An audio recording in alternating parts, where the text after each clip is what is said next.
jigar og'ir kasalliklari, rak kasalliklari, insult, infarkt o'tkazgan bo'lsa, bu ham qarshi ko'rsatma hisoblanadi. Bugun siz bilan implanon to'g'risida gaplashamiz. Instagram profilimda implanon qo'yish jarayonida video reelslar tayyorlagan edik. Ko'pchilik ayollarda turli xil savollar bizga kirib kelgan 1-1,5 yildan buyon bizda bor. Implanon o'zi bu nima? Bu teri ostiga qo'yiluvchi kontraseptiv vosita hisoblanadi. Uni tarkibi etanolgestrel, ya'ni homiladorlikdan saqlovchi modda hisoblanadi. Uni ta'sir mexanizmi qanaqa?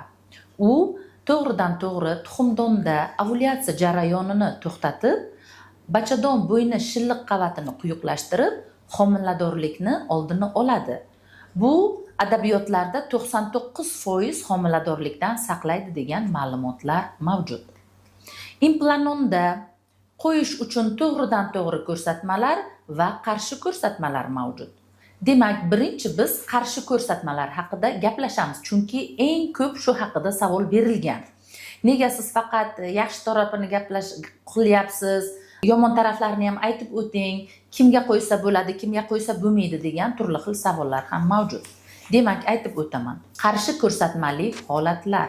Doimiy davleniyasi baland ayollar, ya'ni kontrol qilib bo'lmaydigan davleniya holatlari. Anamnezi bo'yicha tromboembolik holatlar o'tkazgan, tromboz holatlar o'tkazgan ayollarimiz. Keyingisi jigar og'ir kasalliklari, ya'ni jigar yetishmovchiligi. Bunga nima kiradi?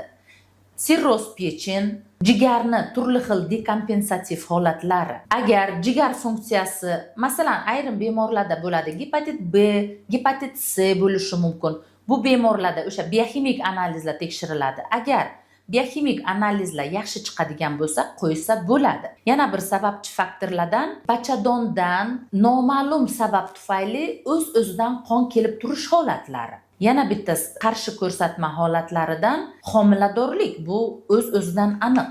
Yana bitta qarshi ko'rsatmali holatlardan rak kasalliklari, bachadon bo'yni raki holatlari va boshqa a'zolar raki holatlari ham qarshi ko'rsatma hisoblanadi.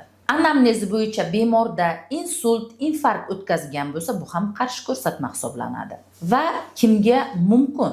Homilador ayol tug'di, bolasi 1,5 oylik bo'ldi.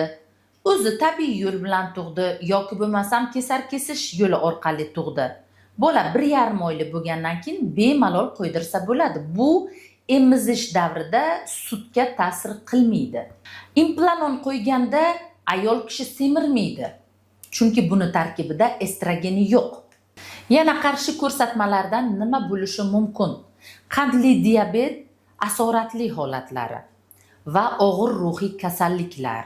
Yana shuni aytib o'tishim kerakki, ba'zida implanonga nisbatan allergik reaksiyalar ham kuzatiladi. Bu implanonga nisbatan allergik kuzatuvlar. Masalan, hozirgacha meni praktikam bo'yicha bu holat kuzatilmadi, lekin baribir har qanday preparat individual bo'ladi. Ayrim organizmlarda allergik reaksiyalar bo'lishi mumkin, ya'ni implanonni qo'ygandan keyin uni o'sha ko'tara olmaslik bo'ladi va u darrov olib tashlashga to'g'ri kelishi mumkin. Endi afsuski implanonni proba qilib bo'lmaydi. Bunga nisbatan allergiya bormi yoki yo'qligini biz oldindan taxmin qila olmaymiz. Va yana bir savollar kelib tushgan. Siz faqat qo'yishni ko'rsatyapsiz, olib tashlash jarayonini ham bizga ko'rsating deb. Albatta biz ish jarayonida, keyingi videolarda harakat qilamiz o'sha olib tashlash texnikasini ham ko'rsatishga. Bizni Instagram tarmoqlarida va YouTube tarmoqlarida kuzatib borishingiz mumkin. Sizni qiziqtirgan turli xil savollar bo'lishi mumkin. Sizni bezovta qilayotgan ginekologik kasalliklar bo'lishi mumkin. So'rashinglar mumkin. Masalan, mana bu haqida ma'lumot bering, men bu kasallik to'g'risida yoki bo'lmasam, menda mana bunaqa muammo, qanaqa qilib yechim topsam bo'ladi. Qo'limdan kelgancha yechim topishga harakat qilaman.